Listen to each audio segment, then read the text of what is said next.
Hey, good afternoon, everyone. A very warm welcome to today's Vuelio webinar, which is AI disinformation and the risks they pose for communicators today. We'll be diving into a topic that is high on the agenda for every PR, comms, and public affairs team out there, which is the intersection of artificial intelligence and disinformation. So we are currently living in an era where the media narrative can change in an instant. And for communications professionals, the challenge of maintaining trust has never been more complex. When used carefully and correctly, AI can accelerate our workflow and creativity, but it can also be used to speed up the spread of false or misleading content online by malicious actors, but also on accident by people who don't mean any harm at all. So how can comms professionals protect organizational representation for their own brands, but also for their clients as well in this landscape? How do you maintain integrity when the very tools of communication we rely on can be used to distort the truth? Over today's session, we will be exploring how AI is fundamentally changing the scale and speed of mis and disinformation, and we'll also be talking about the differences between each of those things. We'll also be looking at practical steps that your team can take to reduce exposure and strengthen readiness. We'll be looking at comms approaches to consider when false narratives begin to spread. And finally, we'll be looking at some lighter things, the positive counter forces that are working to protect our information ecosystem. We'll then wrap up with a Q&A. So please do submit your questions throughout the presentation in the Q&A box. And then we've also got a chat box there as well at the bottom of your Zoom screen. And our speaker, Thomas, he encourages a healthy back and forth during today's session and would like to hear from you. So definitely get interacting in the Q&A and in the chat sessions as well. So to briefly introduce myself first, I'm PJ and I work on the content for Vuelio and our sister brand ResponseSource, focusing on trends within public relations, within comms, the public sector, politics, as well as the wider media landscape as well. And speaking of our speaker, let me introduce today's panelist, Thomas Barton, before we start peppering him with all of our questions. So Thomas Barton is the Executive Director for the Council for Countering Online Disinformation, which is the UK's leading body for championing solutions to protect online information integrity. Thomas also founded the geopolitical intelligence and consultancy firm Polis Analysis. He has a wealth of international professional experience in the political and policy sphere, having worked as a political lobbyist in the UK Parliament, and in a UK political party as well. And Thomas is a fellow at the Aspen Institute, and he holds degrees from UCL, LSE, and Cambridge. So he knows what he's talking about. So we can rely on him today not to give us any dis or misinformation. We'll see how we go. So Thomas, to introduce you, so thank you so much for joining us today. And I'll just get started right in with our first question. So can you give us an overview of the key differences between mis and disinformation? Sure, and thank you very much, PJ, for having me.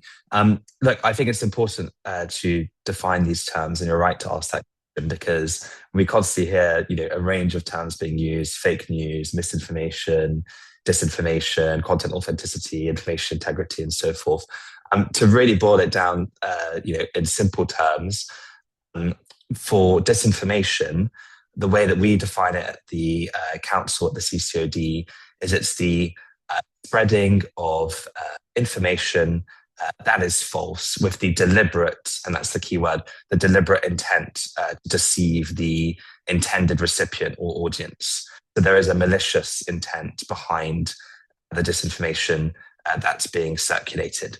Whereas with misinformation, the key point is that there is no intent. So someone can still spread content which is false or misleading, but without the deliberate intention of disseminating content that is false. So that's the real key difference that's worth emphasizing. And when it comes to phrases like fake news as well, it's important to, again, define those. They are separate terms, and there's a huge amount of academic literature that tackles these different concepts and definitions, which I'm not going to bore the audience with. But with fake news, that's where you're trying to package up false information as though it's news and it's news to be consumed, when in fact the information is false. But the key thing for people to remember is the difference between disinformation and misinformation is one of intention. Okay, thank you. And to go to the next point, how would you say, how is AI fundamentally changing the scale and speed of both mis and disinformation? It's honestly a game changer effect. And I think it's just worth, if you'll indulge me for a moment, I've got a background in history and international relations and so forth. I think it's worth putting this all into context, because actually misinformation, disinformation has been around for as long as human history. So for as long as humans have gathered together in societies, there have been uses of disinformation and information subversion campaigns. It happened after Julius Caesar was assassinated. There was a struggle between Mark Antony and Octavian, who later became Emperor Augustus. And Octavian used disinformation to completely undermine the credibility of Mark Antony by falsely claiming he was going to subjugate Roman rule to the Egyptians because of Mark Antony's relationship with Cleopatra at the time. We've seen it used throughout the Cold War period.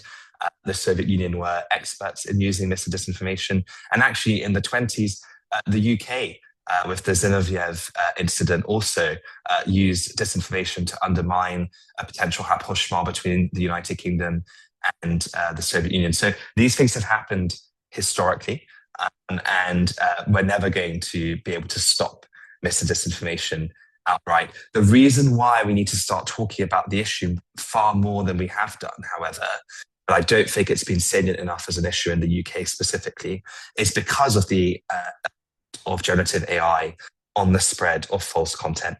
AI is a total game changer. And the main ways in which AI changes mis and disinformation, without getting too technical, is around scalability and persuasiveness. So on the scalability point, suddenly with generative AI, it's actually very workable for just a handful of individuals to run a disinformation campaign with very limited resources.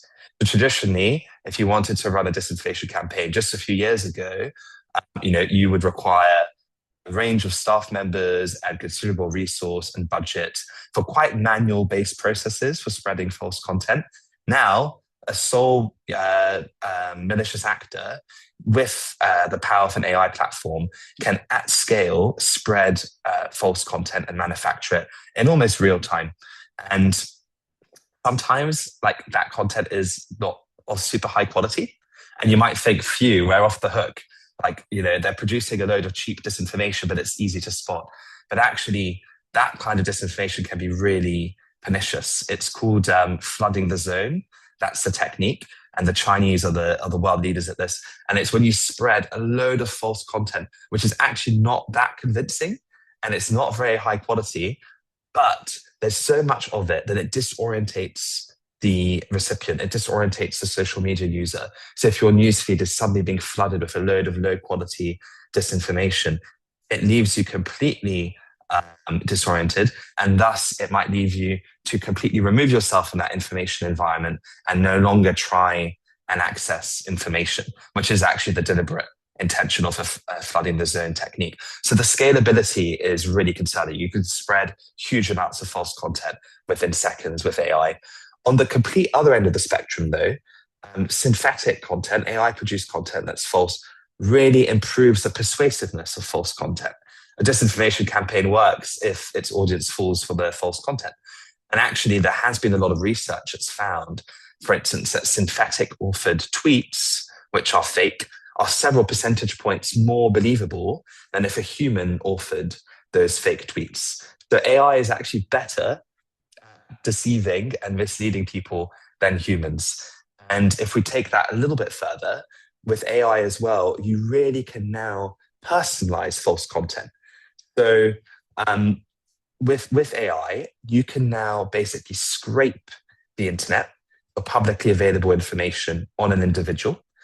And you can use AI to then build a persona, a profile of a specific individual you're looking to target.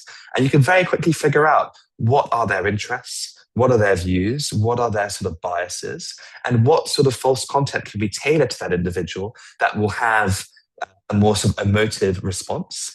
And therefore, cognitively, the recipient is less likely to have their guard up and more likely to fall for that false content and consume it. So you can now use AI to really tailor false narratives to specific types of audiences that are more susceptible to specific types of false narratives. And before, that was such a manual, archaic process.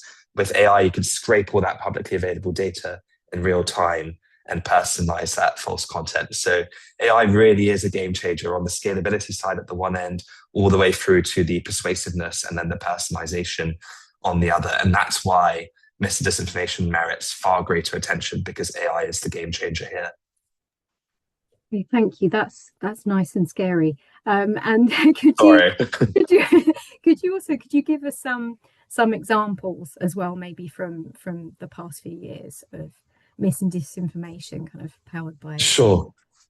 Sure. And look, I don't want to be too scary because we'll come on to this later, PJ, but there are actually some good news stories here, and there are ways we can also deal with these issues too. So it's not, all doom and gloom. In terms of examples, that's a good point. And this is the other thing that's changed, right? With mis and disinformation, traditionally it was seen as like a geopolitical type issue. It was a problem for state on state conflict. Hostile state actors have been routinely using mis and disinformation as a form of hybrid warfare. The Iranians, the Chinese, and the Russians are the first in class when it comes to these techniques. But actually, what's changed in recent years is that organizations, private companies, NGOs, institutions are now also the victims of disinformation. And there are real examples of this stuff happening.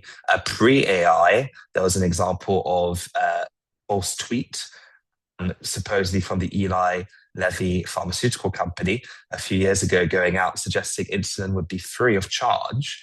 That led to stock market manipulation, and the share price dropped 20% off the back of that form of content. And with this has happened with many companies. Pepsi is another example where they took a 4% hit. The false news story, supposedly from their CEO, claiming that Trump supporters should take their business elsewhere and that they weren't welcome at Pepsi. That led to a financial hit for that business.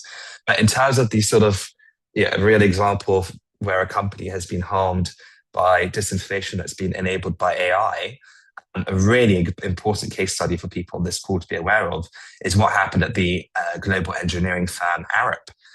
There was an employee at Arup working in finance, and he was asked to make a pretty routine series of payments to the tune of $25 million. And he was in a video call with senior members of the organization and senior heads in finance who asked him to make that series of payments. And the payments were made, the $25 million. And it turns out that employee was actually brought into a video call where his supposed colleagues were actually impersonated in a deep fake. And that led to a $25 million loss incurred by that company. So there are real examples already out there of organizations being harmed financially through stock market manipulation and new forms of fraud in the context of disinformation. So this is not a theoretical threat. It's real, it's happened before, and it's continuing to happen. And organizations need to wake up and smell the coffee when it comes to these threats. Okay, thank you. And so now that we know the landscape that we're dealing with, what are some of the practical steps that comms practitioners can take to reduce exposure to mis and disinformation, and also strengthen their readiness for this eventuality, because it's probably going to happen to everyone in some form at some point? Yeah. That's a good point. And actually, your question already is pertinent because you mentioned practice steps, and being proactive here is really critical. So there are things that organizations can do to protect themselves. The first thing to do is to get informed. So actually, and it starts at the top. You need senior executives and boards to be aware of what mis and disinformation is, how it manifests itself specifically as a corporate risk. What are the consequences of financial disinformation for stock market manipulation if you're a listed company, or for fraud, and the rest of it? Reputation trashing and really undermining your brand. The board and the executives need to be across this. And that's just not me saying that. The Judge Business School at Cambridge says that executive level awareness is key, as does the Cyber Privacy and Innovation Institute at PwC. And that's why at the CCOD, we actually deliver executive level workshops just to sort of make sure that people at the top of organizations are aware of these threats. And then, to be honest, once the executives understand the problem, you then need to make sure, at least in the view of the CCOD, that the whole workforce is protected. So employees at organizations need themselves to be trained about what is misinformation and disinformation, how to look out for these issues, how to develop their critical thinking skills, and what are the real sort of tools available for them to protect themselves and their employer from these issues. And in my view, for too long, when we've spoken about media literacy, we've thought about the importance of equipping school children with media literacy skills. Indeed, the UK government has got a national education curriculum review underway, and the CCOD, alongside our partners, have been lobbying for the government to do more around protecting school children. And media literacy will be baked into the curriculum at primary school by 2028, which is good. But what about adults that are just as vulnerable to these issues? And actually, we take the view that media literacy training should be extended into the workforce, so that when, and people on this call are going to hate me for saying this, but when you're doing your cyber phishing training or your bribery act and competition law mandatory training modules, and you'll get into trouble with HR if you don't deliver those trainings. When I used to work in FTSE 100 companies, our bonus compensation was determined on whether we'd completed these modules. In my view, there needs to be something similar, specifically on mis and disinformation. That's good for the company, because it means that employees can then do their bit to protect their employer from these threats. And it's good for society, because when people leave the office at 6 p.m., they can then carry over those learnings into how they behave when they consume information online and so forth. So that sort of pre-bunking, that's what we call it amongst the geeks, but trying to protect people proactively by giving them the skills that they need to identify this false content is really handy. But the other thing that needs to happen, to be honest, and this is where I think there is a positive news story, is using AI for good. So I just mentioned to you, PJ, how AI can be a nightmare for the scalability and persuasiveness of false content. It can be a tool for good. There are actually AI-based technological solutions that allow us to detect and identify false narratives, defend against them, and ultimately disrupt them as well. And we do have some startups in the UK that are being pretty innovative and are using LLM-based detection tools to help take the fight to disinformation. And in my view, if you're a serious organization in the UK in 2026 and you're alive to protecting your organization from online threats like disinformation, it's pretty indispensable to actually have these tools so that you can in real time monitor the challenges of potential disinformation campaigns targeting your business or your organization. So those tools are really critical. But there's a lot that people can do, and the CCOD does work with organizations to show them how they can protect themselves. It's not easy, but you need to have the tools in place, and it all starts with awareness at the top, trickle down then to the employees and the wider workforce, and then having those constant monitoring tools in place so that you can really look out for potential false narratives and then nip them in the bud.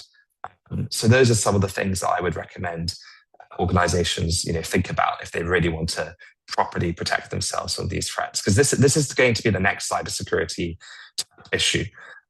So people need to really take this issue seriously. But I'll leave it at that for now. So all of those internal HR emails about doing all these quizzes on AI, this, we need to do those basically just as a start. Get started on those. Okay. So now for talking about when things do go wrong, what are some of the comms approaches that you'd recommend for our audience to consider when false narratives actually begin to spread? And like you were talking about, this could be externally, but that it could also be within an organization as Of well. course. Hmm. Yeah, no, absolutely. Um, I'm going to sound negative again. If you don't have the proactive measures in place to protect your organization, if you don't have a sort of accountability and governance structure where someone in your organization owns the disinformation risk, if you don't have the monitoring tools, if you don't have the awareness across the workforce, with the media literacy training required to, ensure people can spot false information, it's going to be hard when you're in the eye of the storm to respond to a disinformation campaign. So that is something to be aware of. If you don't have the tools in place, if you don't have the framework required to protect your organization, it's incredibly difficult to respond. That doesn't mean you can't address the crisis, but it's hard. The key thing to do, first of all, is to think about what you're seeing. So, is this an orchestrated campaign? Are there, bots and bot farms being leveraged to like systematically undermine your organization's reputation with, clear sort of like, lines of attack on your organization? Is there sort of like a sophisticated level of deep fake impersonation of your CEO or your CFO with the intention of moving, if you're in a listed company, moving the markets with misleading false information?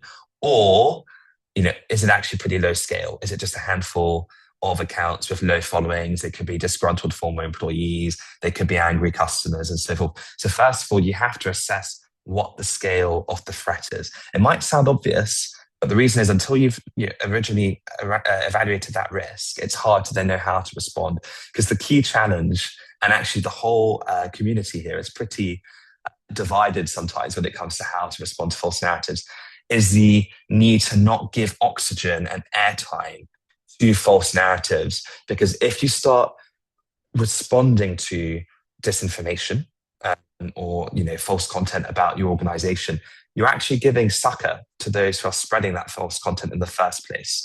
And you don't want to give oxygen to that false narrative, because then you're inadvertently spreading it much further and much wider, and you're potentially justifying the author behind that content and supposedly putting them on a level platform with your organization and having a dialogue with them, which you want to avoid. So that's why it's important to first of all figure out to what extent you need to respond.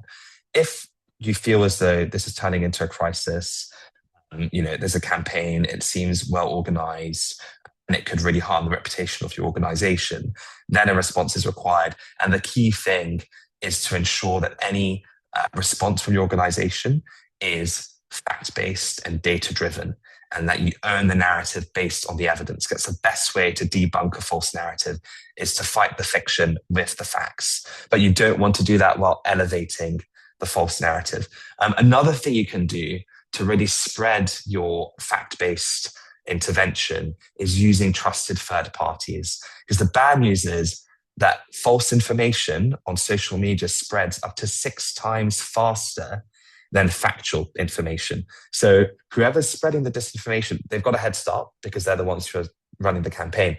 But they know that their content is more salient. It generates more clicks. It generates more views. It generates more engagement. By the way, that's why the social media platforms aren't doing enough to tackle this problem, because they financially benefit from this stuff, which is a real issue that we need to really think about when it comes to platform regulation. But if false news travels fast, then to make sure that your fact-based, data-driven correction of the record, to make sure that spreads as fast as it can, you need trusted third parties to be able to also legitimize your response, so that they can then share it across their networks. So having sort of like a network of people who, and organizations and so forth, that can sort of be really clear when something is false is important, because it does everyone a disservice if we're operating in an environment of false information. I do a lot of work in Parliament, and the CCOD, the Council for Countering Online Disinformation, does a lot of activity working with MPs, ministers, government officials to raise awareness of this problem and mitigate the threat. And I met with an MP, George Freeman, who was impersonated in a deepfake video claiming he was defecting to Reform UK. He wasn't. And by the way, that video is still available on Facebook because it doesn't breach Facebook's, or Meta's rather, it doesn't breach Meta's guidelines. That fake video that's misleading about a politician and the political party they belong to is still on the platform. But actually, what was really encouraging is a Labour member of Parliament was very quick to go out there and say, this is completely false. And I can certify that George Freeman is still a Conservative MP, and this is a deep fake video, it's disinformation. And that was handy to have a cross-party consensus in the response to say, actually, this information is false. It's a really important thing. And I think organizations can learn from that when it comes to third parties that are trusted being used to help nip false narratives in the bud. The other thing I would say is once you're under attack, you have to monitor this stuff constantly.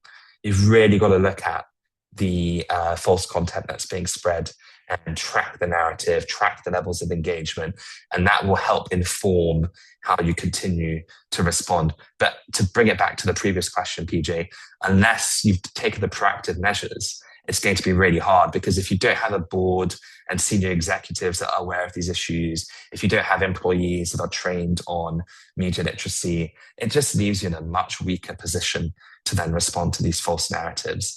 So I think it's important that people think about the tools that they have in place. And if people on this call are worried that they don't have those tools, you're not alone. Edelman's research has found that 8 in 10 executives are concerned about AI-powered disinformation impacting their organizations, and almost 80% of businesses believe that they don't have the tools in place to adequately respond. So most organizations aren't ready. And I really hope we don't repeat the mistakes of the early cyber years, where companies wait to be attacked by, in a cyber attack before then investing in cybersecurity. So people shouldn't do an M&S, and they should be proactive, and they should get ahead of this and make sure they've got the tools, because disinformation is the new threat that organizations will face alongside cyber, and they need to get ahead of it. Great, thank you. And yeah, so I can see that we've got some nice questions coming through, and things happening in the chat as well. So I'll get to those in a minute. I'm really interested to get into those. But firstly, just to talk about, so someone mentioned in the chat about specific tools that you're mentioning. But let's also, thank you, Lucy. Thanks for joining us. So talking about the tools that you've mentioned a little bit more, but also talking about the positive counter forces that are at play out there. And I know you do, like, as you've mentioned, you do a lot of work in this sector. The CCOD. So if you could take us through, some of that with positive forces, and also talking about your own work in this space as well. Sure. No, absolutely. I'm happy to go through that because there is a positive story here, which is that there is an ecosystem. We're small but pretty mighty in trying to fight back against mis and disinformation.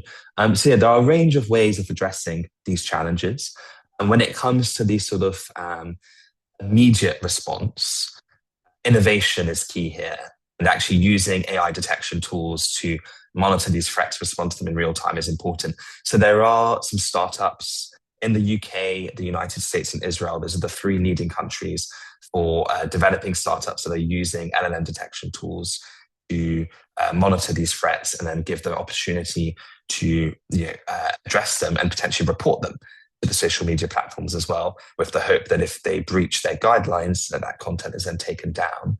So those tools are provided by a startup ecosystem, and they can provide they're expensive, but the costs are dwarfed by the potential losses of disinformation.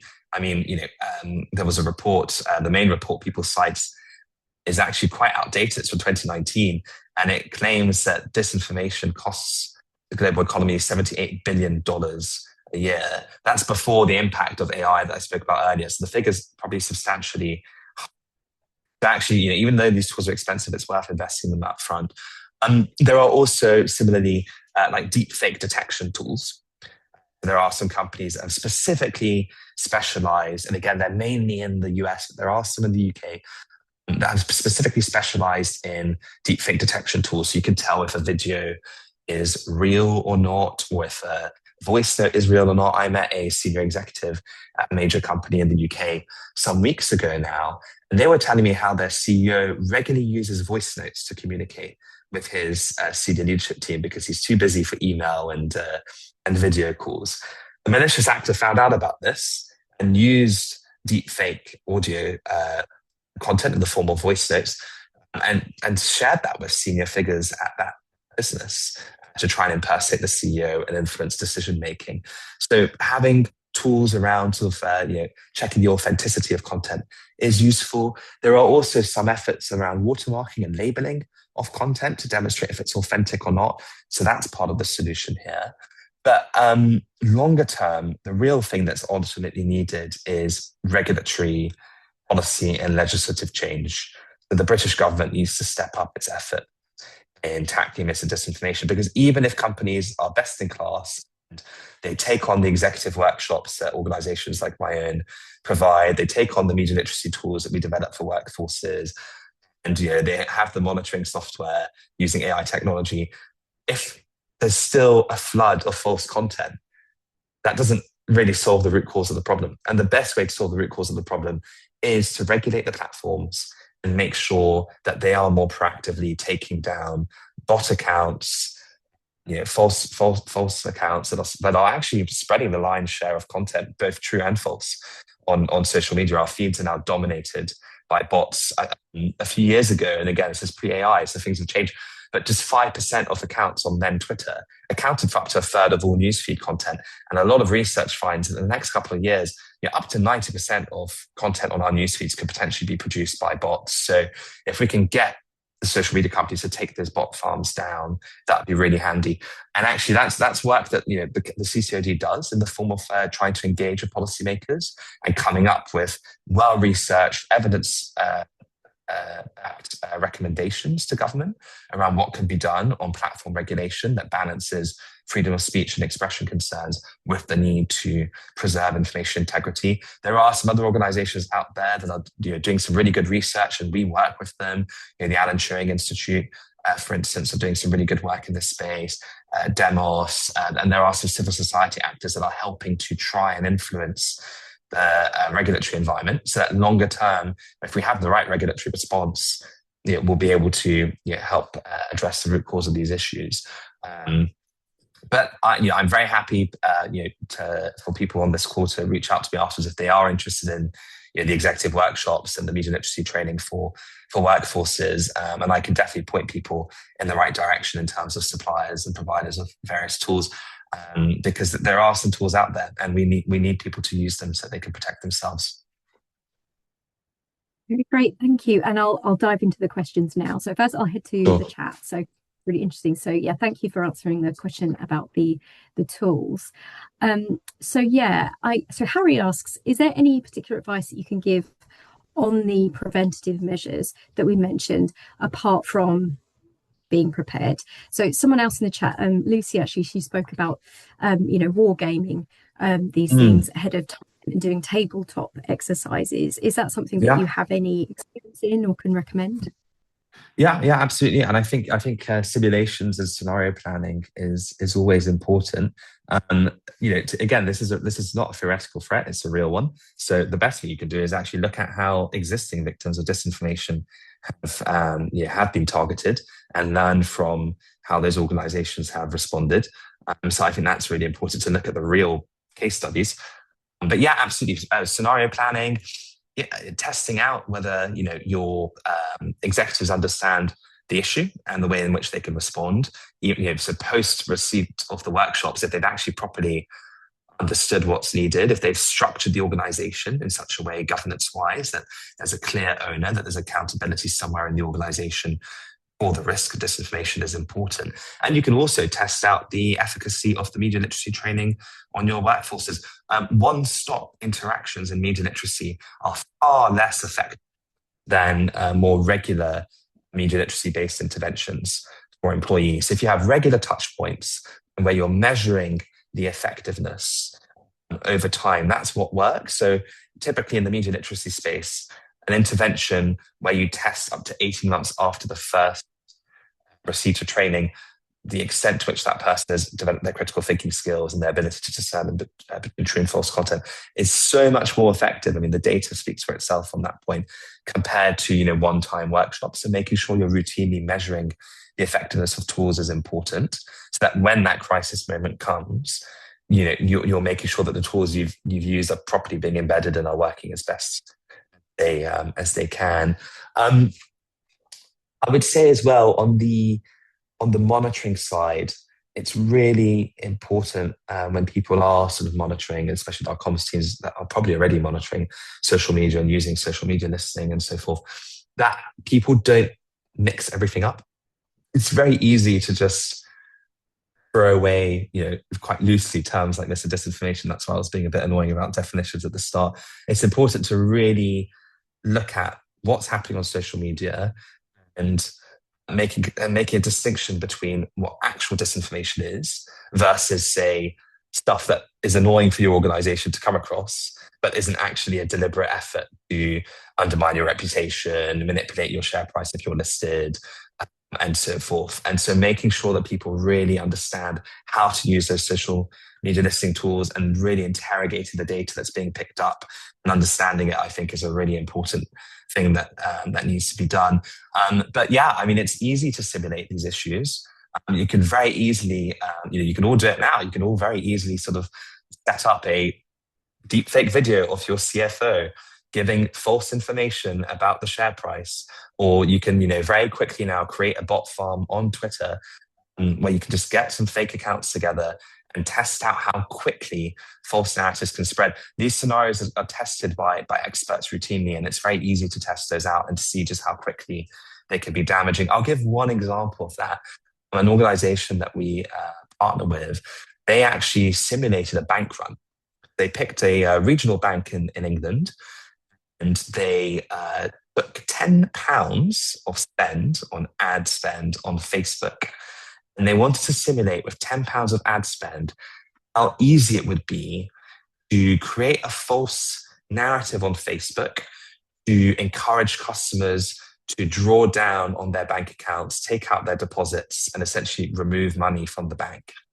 And they found that with £10 of ad spend, a regional bank in England could see hundreds of millions of pounds withdrawn.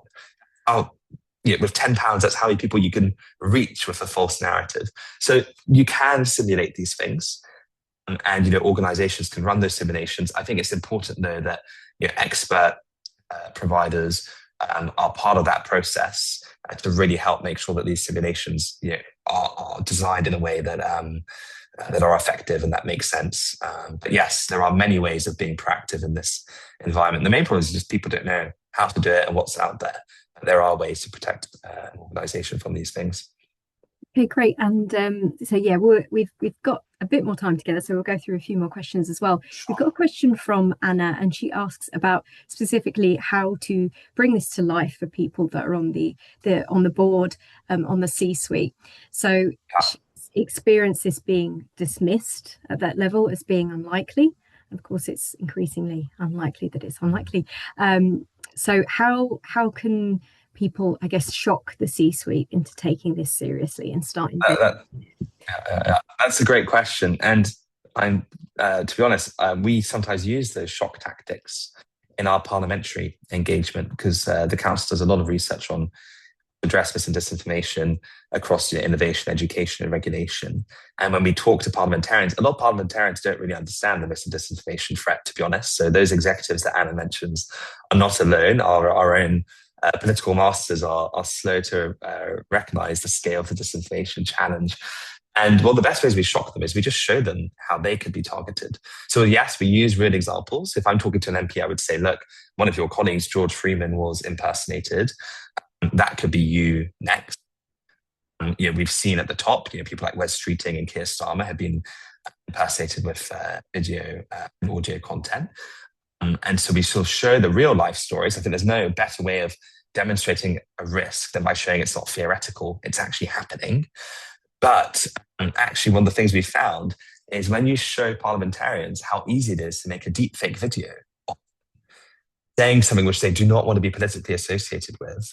I spoke to very senior politician recently in the Commons, a former Conservative Health Secretary, and they were telling me that they would not want to be associated with supporting the privatization of the NHS. And I just showed them how quickly you could create a deepfake video of them saying precisely that. So if you want to be a bit risky, Anna, with your executives, potentially just show them how easy it is to produce false content, impersonating executives at your organization and putting words into their mouth that would do clear harm and damage to the brand and reputation of your organization. Because as soon as they realize how easy it is and how inexpensive it is, they might suddenly start to recognize that this threat is more serious. But combine that with showing them where this has happened before. The example I gave of the employee spending $25 million in error because they fell for a deepfake video call, which is pretty hard to pull off, by the way. These were people that he's worked with routinely that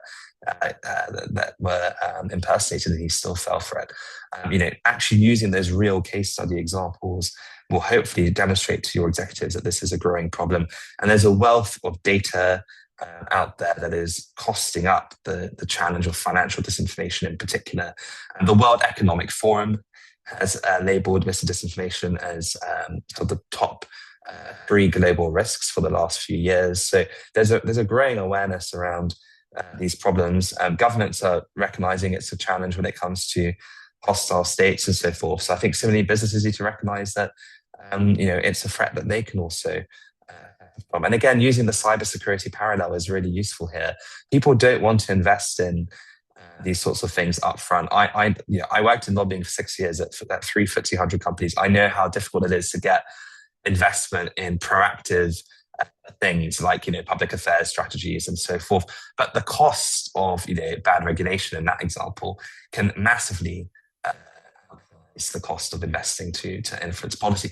And in similar vein, if you're not investing upfront in your cyber capability, and if you're not investing upfront in your for disinformation, the fallout costs can be exponential. I know that's hard to sometimes justify in sort of especially slow, more bureaucratic organizations, but the numbers honestly speak for themselves. So empowering executives with the data and the facts is really important to get them on side, and maybe using those shock tactics to really alarm them.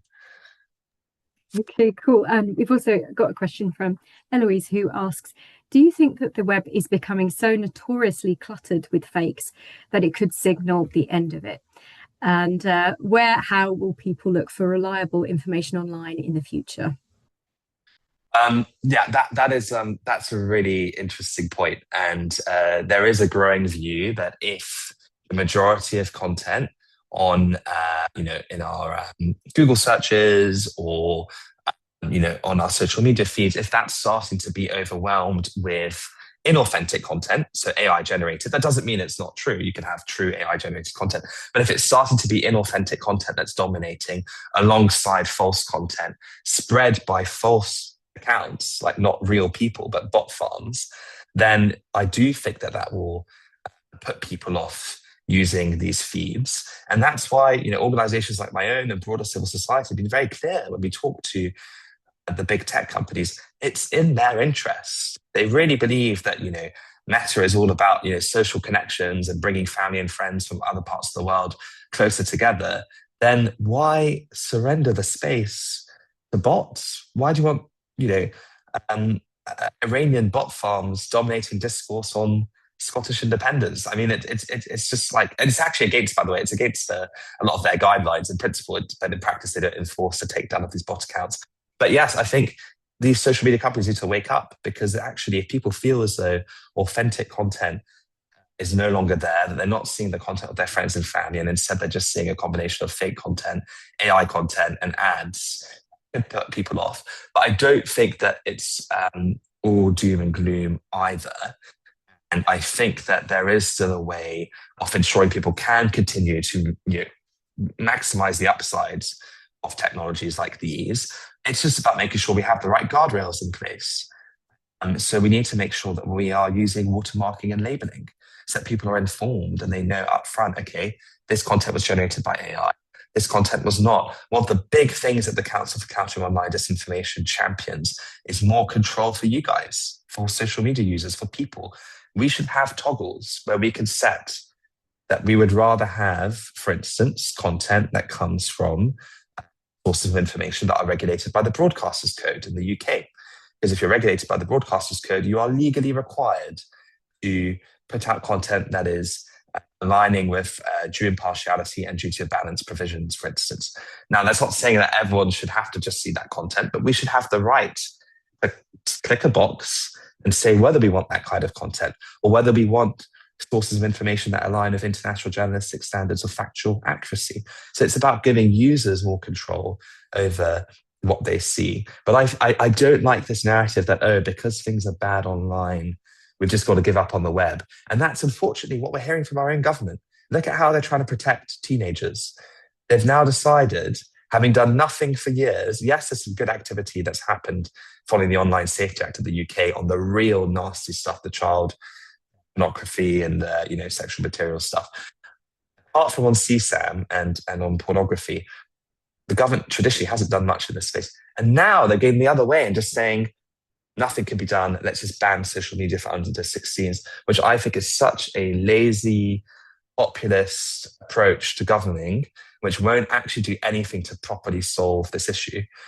I just don't think we should give up. I think we need to push for the real, I think quite light touch regulatory interventions like toggles for users, watermarking and labeling, and so forth, to try and clean up social media feeds so that we can still benefit from them without having to suffer from the false content. So I don't think we should just give up. And to be honest, the final point I'll make, especially for those of you on this call who are working at an organization or a corporate, business has to step up here.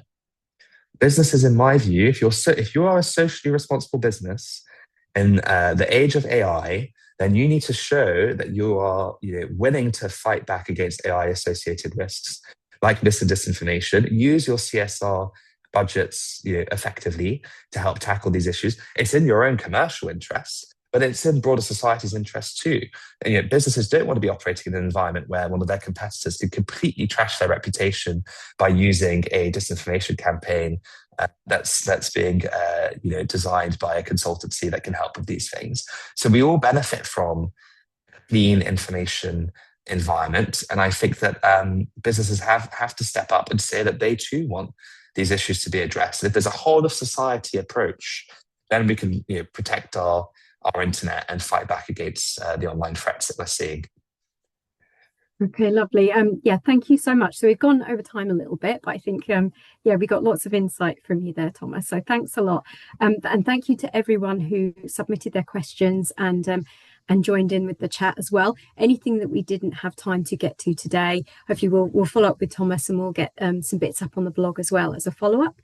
And a recording of today's session will be shared with everyone who joined us today as well. Thank you so much everyone for joining. And you can find more resources on navigating the shifting media landscape on the Vuelio website. And also please do connect with Thomas if you have any extra questions as well around these topics. So thank you so much for joining us. So it's goodbye from me and goodbye from Thomas as well. Great. Thank you, everybody. And please do connect if you want me to answer any other questions that weren't addressed. But thank you for your interest. Okay, thanks everyone. Have a good afternoon.